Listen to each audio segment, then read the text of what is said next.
প্রেমিকার নাম্বার ফোনে সেভ করলাম নুপুরের আম্মু দিয়ে। এদিক সেদিক ওয়ার্ডরোবের উপর মোবাইল রেখে গোসল করতে গেছি। ফোনে নুপুরের আম্মুর নাম্বার থেকে কল আসছে। আম্মা ফোন হাতে নিয়ে এটা দেখছে। তারপর আমি ওয়াশরুমের দরজা খোলার সাথে সাথে আমার দিকে আগায় আসতেছে। আমি ভাবতেছি আজকে আমি শেষ। আম্মা এখন আমারে ফুটবল বানায় লাগতে, তবে গুলি কানের উপর দিয়ে গেল। আম্মা রাগি রাগি কণ্ঠে জিজ্ঞাসা করলো, তিনতলার নুপুরের আম্মু তোরে কল দিছিল কেন? আমি মনে মনে নুপুরের আম্মু আন্টিকে প্রচুর ধন্যবাদ দিলাম, আল্লাহ বাঁচাইছে টাইপ ফিল নিয়ে। তখন আমি আম্মারে বললাম, নুপুর মাঝে মধ্যে পড়া না বুঝলে আন্টি আমাকে কল দেয়, নুপুরকে একটু দেখাইয়া দেওয়ার জন্য। একই বাসায় থাকি, বড় ভাই হিসেবে তো একটা দায়িত্ব আছে, তাই না মা? আমার কথা শুনে আম্মা কিছু বললো না, কেমন একটু সন্দেহ করলো, তবে ঠিক কারে নিয়ে সন্দেহ করলো এইটা বুঝলাম না। তার ঠিক 2 দিন পর আম্মার সন্দেহ আরো গাঢ় হলো, তবে এইবার আর আমারে নিয়ে না, ডাইরেক্ট আমার বাপরে নিয়া। আম্মা এখন আব্বারে সন্দেহ করা শুরু করছে। নিজের মনে হইতেছে বাপের মাথায় বন্দুক রেখে কাঁঠাল ভাঙ্গা খাইতেছি।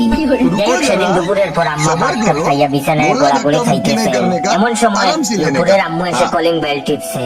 আম্মা দরজা খুলেই দেখে আন্টির হাতে আব্বার সবুজ চেক চেক শার্ট। আম্মা মোটামুটি চিৎকার দিয়ে বলল, আপনার হাতে এই শার্ট কেন?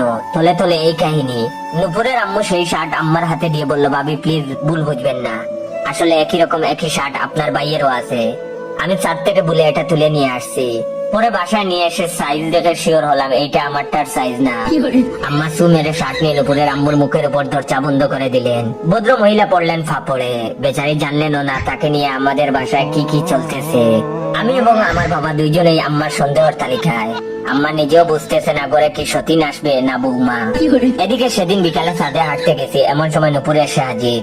ওকে দেখে আমি ভাবলাম সবকিছু খুলে বলি, আন্টি আর আম্মার মিলেমিশ করাইয়া দেই।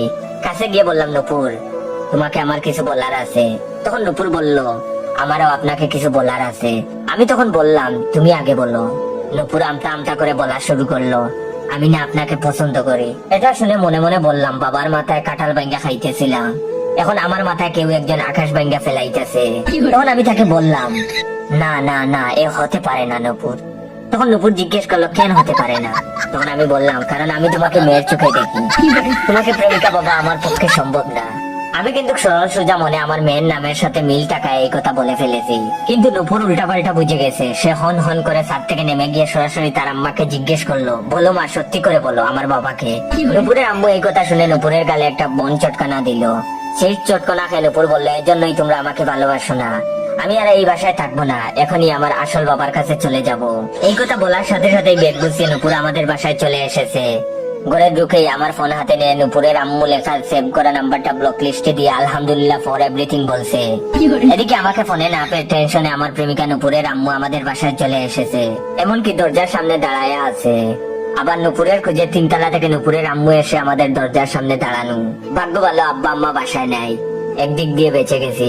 আমি ভুলেও আজকে আর দরজা খুলবো না, খুব ভয়ও লাগতেছে। মোবাইল টোবাইল বন্ধ করে রাখছি। আরো জোরে জোরে নক করতে থাকলো দরজায়। আব্বা আম্মা যদি চলে আসে এই বই আমি একবার শুধু জিজ্ঞেস করলাম, বাইরে কে?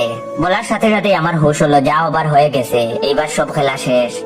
দরজার ওপাশ থেকে দুজনেই এই প্রশ্ন শুনে একসাথে বলে উঠলো, দরজা খুলো, আমি নুপুরের আম্মু। এই কথা বলে তারা দুজন দুজনের দিকে তাকালো। থমথমে পরিবেশ। একটু পরেই দরজার বাইরে কালবৈশাখী শুরু হবে। পরিস্থিতি আর আমার হাতে নাই, আমার আর কিচ্ছু করার নাই। যাও আর এখন হবে দরজার ওপাশে।